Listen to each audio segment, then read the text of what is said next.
Welcome to Communication Station, where I go over science backed communication tools that help with conversations that support the prevention of the bulk of disease. We know from the CDC that 70 to 90% of illness is preventable. It's not enough to know that. We have to learn the skills that help support preventing the bulk of disease. And as healthcare staff and any helping staff in the healthcare world, we need to learn the communication techniques to be able to engage our patients' motivation. For prevention to be real, we need motivation to change. Today, I wanted to talk to you about sensitive conversations. When it comes to prevention, there's a lot of different sensitive conversations. And what I mean by that is these are conversations that might feel difficult, like, for example, talking about sexual health, talking about safety, about alcohol consumption, managing pain can be a sensitive conversation, especially if you're wanting to talk to someone about different ways of managing pain outside of medication. That can feel sensitive. Weight loss is another one. Sometimes different screenings like colorectal screening, breast cancer screening, that can be a sensitive conversation. I think you get the point. It is, I really encourage building your skill set with having these conversations. Just too many times I see that the conversations just happen without using the skills. And sometimes a patient who may be ready to make change don't because the communication was mismanaged. I don't want that to happen to you. I also want to say that just because you use these science backed skills doesn't mean that everything happens perfectly. But what I do know is that it does increase the likelihood of your patient engaging with you. And it also increases the likelihood, if they're not ready, you've at least planted a seed in a positive way. Okay, so here we go. I am going to use the example of talking about weight management.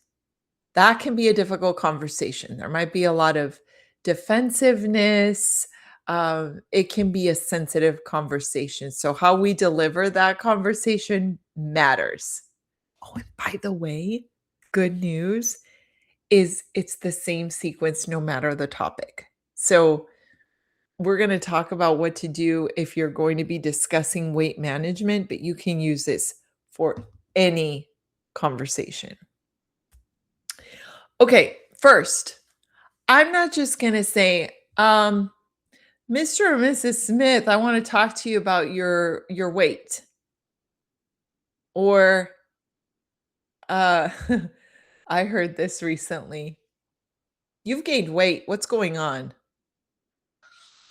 Ah, I didn't like that at all. That happened at one of my personal visits. We want to approach this strategically. So when we have a sensitive conversation, we want our patient to feel empowered. We want to make sure that they feel like they have a say. And this is important because the person's more likely to talk candidly with us if they feel safe. And the best way to feel safe is if they feel like they have a little power. So you want to ask, the first step is asking permission. Mr. Smith, is it okay if we talk about your weight? Now, if Mr. Smith says no, that is okay. That's okay. We need to be okay. Sometimes in healthcare, I think we force things because it's on our checklist and it doesn't support good outcomes. So even if Mr. Smith decides to say no, it leaves room for us to say, well, we're here for you. if you ever want to discuss it.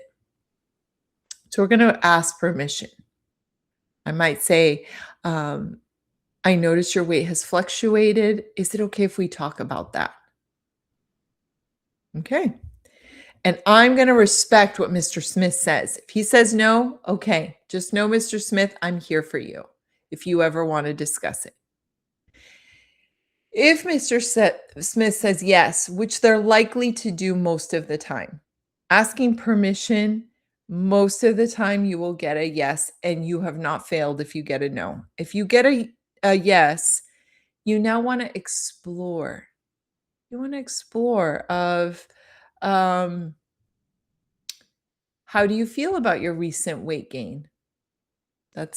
This is a time where we want to ask open-ended questions to explore how our patient feels.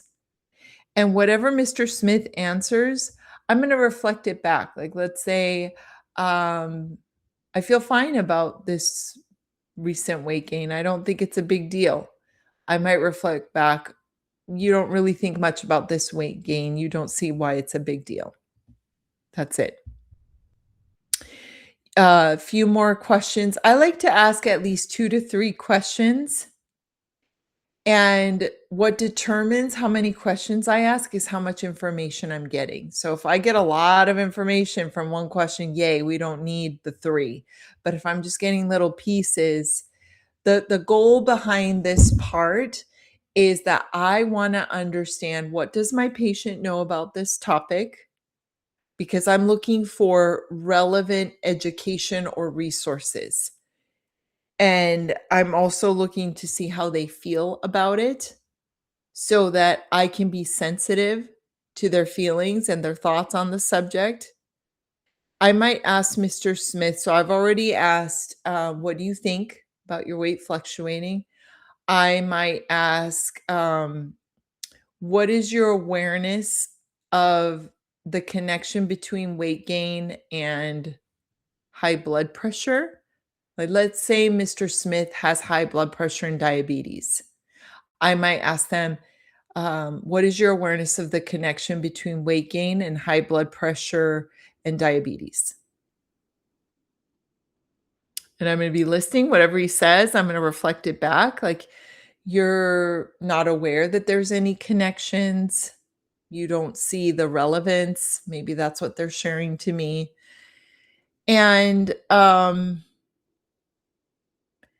I might also ask, if you were interested in lowering your weight, what would you try? Because remember, again, I'm listening for, what does he know? What does he know about weight gain in relation to his risk factors? And what has he already tried? It's really annoying and an easy way to lose our patients' trust if we just start giving a canned answer of like handouts and education, and maybe they've already tried some of those things. So we want to build rapport with our patient and also gather information so that we start to create a relevant healthcare plan. All right, let me reorient you. We've asked permission to have the conversation. If they say yes, we're going to explore. We want to know what they know already, and we're looking for ways that we can support that's relevant. Number 3, we're going to ask permission again. Now that I have some information from Mr. Smith, I'm going to ask him, is it okay if I share how weight gain affects diabetes and high blood pressure?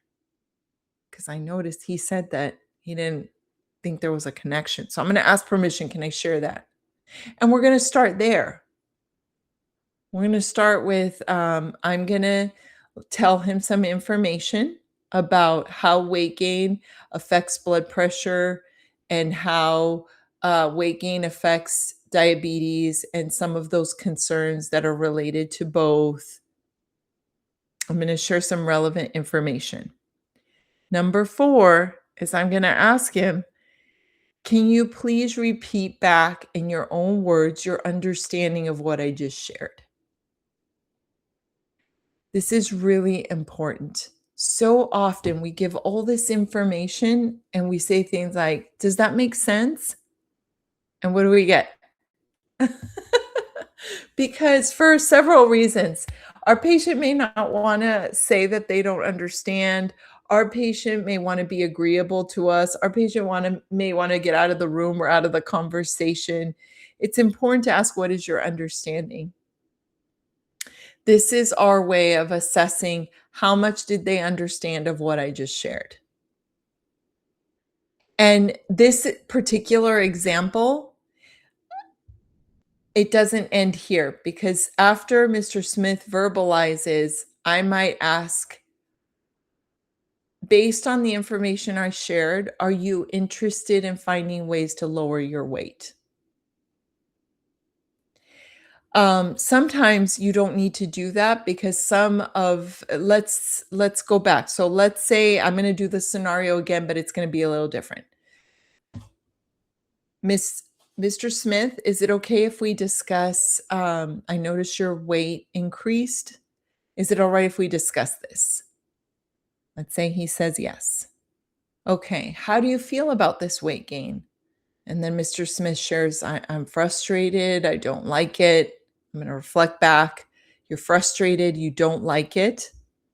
It's an important part of this communication process because it helps build rapport and it shows Mr. Smith I'm listening. And I'll say, okay, you're frustrated by your weight gain. What is your understanding of how this affects blood pressure and diabetes? And Mr. Smith tells me, well, I don't think it's great, but I don't fully understand. Okay. So they understand that it's not a good thing, but they don't exactly know why. So as a nurse, I'm making a mental note that they might need some education on that piece. I'm also going to ask, is there anything you've tried in the past that's helped you to lose weight?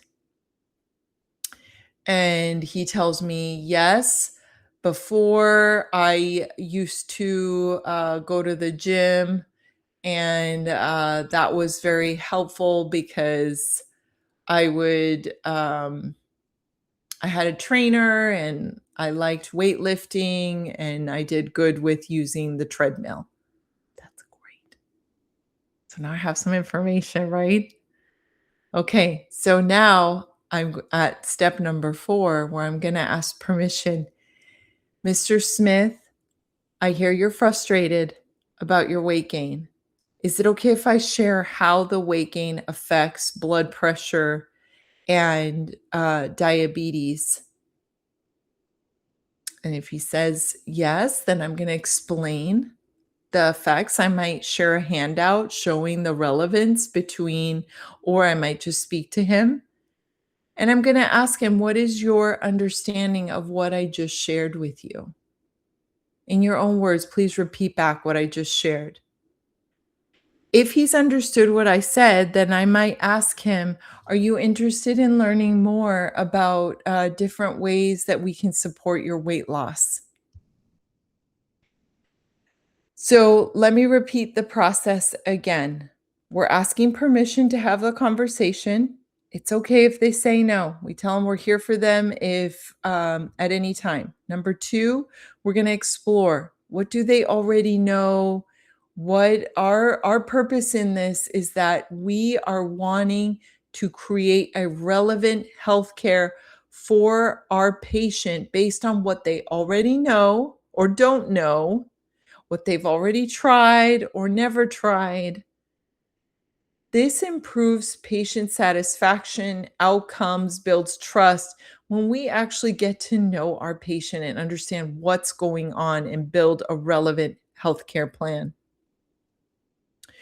We're then going to ask permission to share relevant information, whether it's education or a tool. Based on what we've learned about our patient, we want to share relevant information. When we're done sharing, we then ask our patient, please repeat back what you understood in your own words, because we want to close the loop.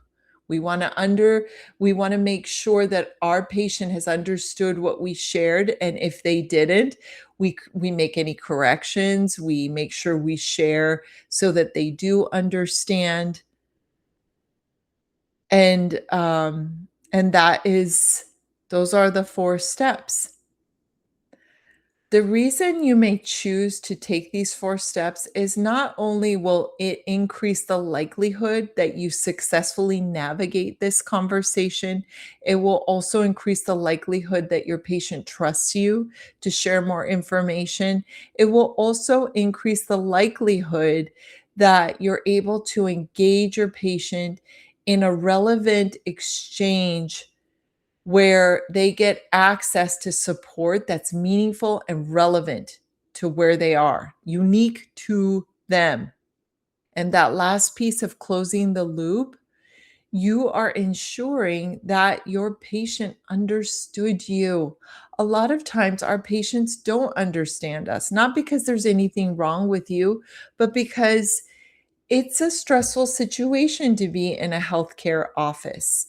And even at our best, we don't fully retain everything we're hearing. Your patient will have better outcomes if they leave your presence having understood what you shared with them. All right. I hope you found this helpful, and I'm definitely feeling like I need to create a worksheet. This is like worksheet worthy. So let me know in the comments if you're interested in a worksheet, and let me know if you have any questions, and please share this with anyone who benefits. Have a great day. Bye.